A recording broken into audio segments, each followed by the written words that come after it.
Hey, my creative friends. I'm Shannon from shannonstudio.com. And I come to you and talking about creative life tips, what we can do to make sure we have a creative life, and just things that are creative. So, been doing this for over half a year, so over 6 months, and it's been really great for me. I've really enjoyed it, which is not something I thought I would say to begin with. So, hey, Rose. So, let's see. Just gonna jump right in.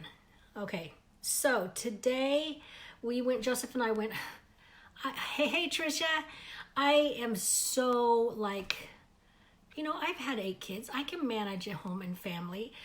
And for some reason, I'm like that mom. So I took kept Joseph out of school to go to a dentist appointment, get to the dentist appointment. They don't have an appointment set up for him. So I'm wondering what the deal is, because they send appointments in the mail.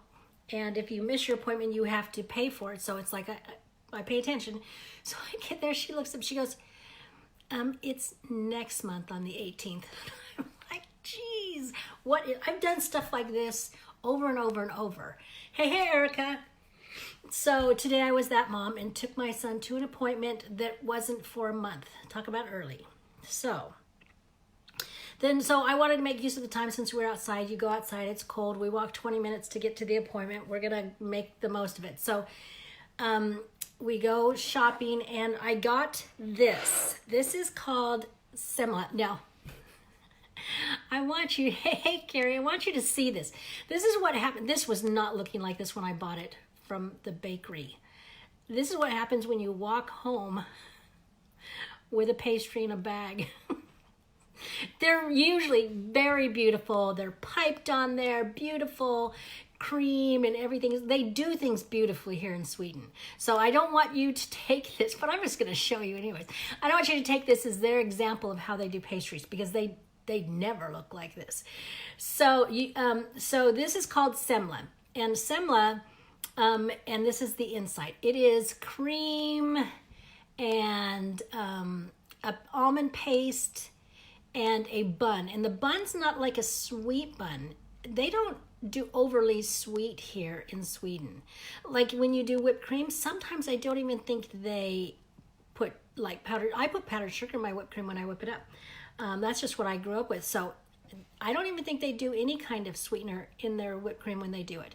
So and the bun is just like a regular bun. So Semla. Semla is, I'm going to read this from Linda Balslev, Palslev. She said, originally this was served, and originally, this is not what she says, but originally it was a bun in hot milk, and that's how it was served. And so she said, originally served on Shrove Tuesday. These were originally, that was the day you had them, and you didn't have them any other time. And but now they enjoy them throughout the weeks and days leading up to and during Lent. Let's see. So they do this during Lent, and I was like, what's the big deal? Everybody's talking about these Semla, and everybody's got them, and there's posters everywhere about them and stuff like that. So it's a big deal. It's a tradition. And the Swedes, they show restraint. I mean, like in America, you can get anything you want, anywhere you want, anytime you want. That you just want something, you can usually find it. You can usually get it. Here, that's not the case. I have allergies today, so I'm just going to itch my nose off my face. So they're very reserved or restrained about Semla's only this winter few months, 2-3 months. That's it. That's all the time they serve it. They have their cartoons on Christmas. They have their, a lot of them used to just have their chocolate or their treats on one day a week. So they are they are into their restraint. so that's different for me. And so seeing this is just kind of a different, I'm in a different country. It's different. So, so they have these Semla, and they're so different that there's a blogger, a Stockholm blogger, and this is what's in her little book, is called The Little Book of Fika. And fika is Swedish for coffee break with a pastry, and you talk and visit. And they do that 1 or 2 times a day. So she says there's a Stockholm blogger called Semla Man, Semmel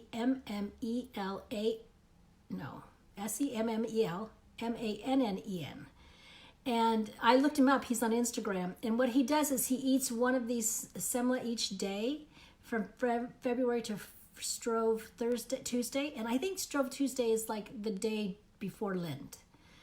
And she says he reviews in meticulous detail the quality of the bun, cream, almond paste, and appearance. So it's quite the thing. Now, I've had one before, and I wasn't so big on that much. It depends on where you get it from, but this one only has a little bit of almond paste, but the one I had had tons of almond paste, and I have baby taste buds, and I couldn't do it very well. So, so Semla, and it started in 1771 this started. I think it was a different version, but 1771, because the Swedish king, Adolf Fredrik, died after gorging on 14 semlor doused with milk. Semlor is plural for Semla. So they've been around a long time. That's a serious, you gotta go serious little thing he had going there that he died from. So the idea is that they have traditions. Now, with the Semla thing, they've been trying to change the tradition. They've been trying to think of creative ways. They've made them with fried and Nutella and different things. And they did do one where they did it looked like a tortilla sort of thing. And then they put the stuff in and wrapped it up. And they call it a Semla wrap. And that kind of took off for a little bit. And I've seen them a couple places. But they keep going straight back to the tradition, to the traditional one. And it made me think of how grounded we are in tradition, how we want that. It just, to go and change something is just, it doesn't make us happy. And so it made me think, and so I thinking about this a little bit. And it's because I think so many people had associations and memories with Semla. I mean, it's been around since 1771. There are a few people who have had it. And so and I was at the bakery today and I saw people ordering it today. So it's something in their culture, in their tradition, in their memory. It's a cultural memory that they have. And so I think that the pushback of not wanting new things is because you're messing with their memories. You're messing with the things that bring happiness. So then it made me think of memories. And so this I've showed you this before. The Little Book of Hague. It's not said like that. It's Huga, I think it is. And this book, well, this guy, Meik Wiking, wrote another one, and it is The Art of Making Memories. He's a CEO of a happiness institute. They research happiness, and I think he's in Denmark, so that's hence the book, the Denmark way of the Danish way to live well. So he's writing another book, and I couldn't get the book down because pretty much I'm buying Kindle books, so it's not in a Kindle form yet. But I could read some of it, and it was really interesting, and I am going to get it. But one of the things he talks about is the memory manifesto. So 8 ingredients that bring about happy memories. So I'm just going to go through them a little bit about the memories and why I think like Semla is so important to the Swedes. So first off, it's the first thing in the ingredients, and he calls it the memory manifesto for happy memories, is to make it a first. So like the first time you do something. Anytime you have a first, it's usually going to be memorable. So like the first time I had Semla, it was like, I was like, oh wow, and this is really good, and this is, it was like I could describe the whole thing. So first time experiences or extraordinary times experiences. So for instance, like Joseph now, every time we go in by anything with an Eiffel Tower, he remembers it. Like even today, we were at the bookstore, and there was a postcard or something with the Eiffel Tower. He goes, Mom, and he points out the Eiffel Tower. It's like a memory because that was a first for him. And it was extraordinary. And so that's in his memory. And so now he points that out. Okay, and then the second thing is to use all the senses. Sound, sight, touch, taste, scent, all of them. If you can get as many as possible, you're going to increase that chance of it becoming a memory, a happy memory. And that is so interesting because just Sunday we went down to the train, and we usually have to wait a few minutes at the train stop before it comes. So we passed by somebody and went and sat down, and as soon as we sat down and the person had passed, Joseph said, that smelled just like Jordan. And we were like, what does that mean, Jordan? Like as in Amman, Jordan. And he said, it smells just like Jordan. And then we realized it was the smoke smell because there are so many smokers in Jordan. And he associated that smell with Jordan. And that, I mean, it's been a year since we've been in Jordan. I mean, he's 6 years old. So that was interesting. So that makes that memory. If you think about it, some of the smells and everything else, the sounds, if you think of a time in, like think of a time in your youth when a song comes on and you can think exactly where you were when you heard the song or something like that. So there's all these things that you remember when you add the senses to it. So the third thing he says is invest attention, like be present. He said, I think, treat it like a first date. Like when you are on a first date, man, you are paying attention. There's nothing that's going to get by you when you are on that first date. So kind of, the moment and the activity or whatever you're doing to make it a memory, you pay attention to it. You are in the present, taking it in. I think I read something about when you're in some of those moments and you want to remember, you just like take a moment and breathe deep.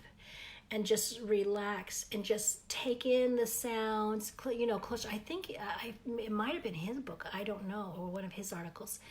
And it talks about how you can take in that moment and be present. Okay, so the third about ingredients for happy memories, create meaning. So I think that's where the traditions come in. I think when you create meaning around something, like this is when we have Semla, and we only have it prior to Lent, and we are, using up, in one of the stories I read, they started because they wanted to use up all their tempting ingredients before they were on Lent and couldn't have them. I think Lent is 40 days. It seems like my uncle did Lent, and Uncle Wayne, and he would do it for 40 days. He'd give up something. So they give up something and they wanted to get rid of it. So that's wrapping it around meaning. So this was like your last thing before you went on Lent. So I think building traditions, building in meaning, that's what he's saying. So number 5 is, he said, emotional highlighter pen, get blood flowing. I have no idea what he meant. Since I don't have the book, I can't look up more of what he's saying because they only give a little section. So I have no idea. So we'll both learn about that some other time. 6 is capture peaks and struggles. So the milestones like the weddings or the graduations or the big vacation or, those kinds of things, or big struggles. So, when there's, being out of work for 6 months, these, just struggles, big struggles. So those are, he said an ingredient, he says just capture them. I don't think a struggle is necessarily a happy memory, but he's saying these milestones, these big things. The struggle actually, research has shown that the struggle can be a positive thing. Maybe not happy, but positive. Okay, so 7 is share stories. And we talked about, I think I talked about the we story a few nights ago, about having your couple stories and talking about them. So we get, you know, and if you think about it, when we gather as family at holidays and stuff, we would always go over the same stories. And it was like, I finally started calling it like family lore, because it was just what we would always talk about. And he's saying that's a good thing to create and remember those happy memories. So share the stories. When you get together with your friends you haven't seen for a while, or, you know, quite a while, what do? You talk about, do you remember this or do you remember that? And so sharing the stories was number 7. And 8, number 8 is outsource memories. And he said, take photos, scrapbooks, social media, social media. So I got, this is one that Jesse got for us, for Alan for his Father's Day, birthday or something. And so it is so fun to be looking at it. And then I got this one before I left, and these are for my social media, because I wanted Joseph to have memories of things and, off my post, and because we were going to be so far away from family, I wanted him to have something. I wanted him to keep the memories. And so I did this book, and he sits with the book and he looks at it and he talks about the family. So, I didn't even know we were like doing his memory manifesto when I did that, but it just made sense. So he says it's the enemy of Marie Kondo, because you're collecting stuff and you're making more stuff. But I think she says, doesn't she say that, if you love it, keep it? So yeah, you could keep those memories.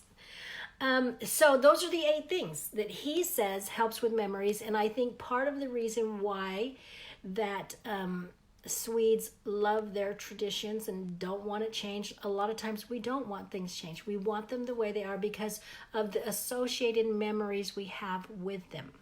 So I want you to tell me some of your memories, some of your fun memories.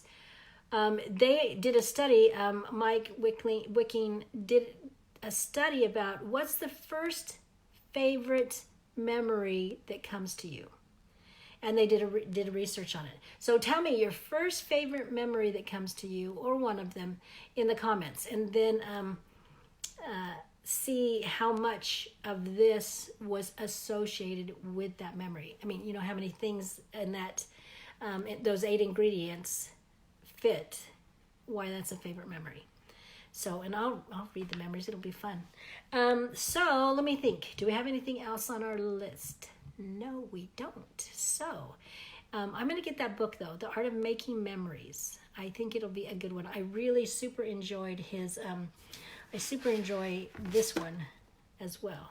And I just got one from the Linda and the little book of Fika, since Fika is Swedish. So I'm excited about that one too. So remember, you have a creative heartbeat, so listen for it. And I will see you tomorrow. Bye.